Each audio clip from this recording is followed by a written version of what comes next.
Hi everyone, আমি এরকম তিলক পরে কোথায় হাঁটছি ভাবছো তো? গত বছর অক্টোবরের দিকে আমি বেরিয়েছিলাম তীর্থ ভ্রমণে। তো সেই সমস্ত ভিডিওগুলো তোমাদের সাথে শেয়ার করা হয়নি, আমি শেয়ার করতেও চাইনি, বাট এই ভিডিওগুলো ডিলিট করতে খুব গায়ে লাগছিল, তাই ভাবলাম তোমাদের সাথে ছোট্ট একটা ভিডিওর মাধ্যমে শেয়ার করেই দিই।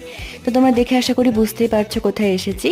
তো প্রথমে এসেছিলাম বাবা ধামে শিব ঠাকুরের মাথায় জল ঢালতে। তো আমাদের পুজো কমপ্লিট হয়ে গেছে, আর আমার তিলকের উপরে এমন করে টিপ পরে দিয়েছে তিলকটা পুরো নষ্ট হয়ে গিয়েছিল।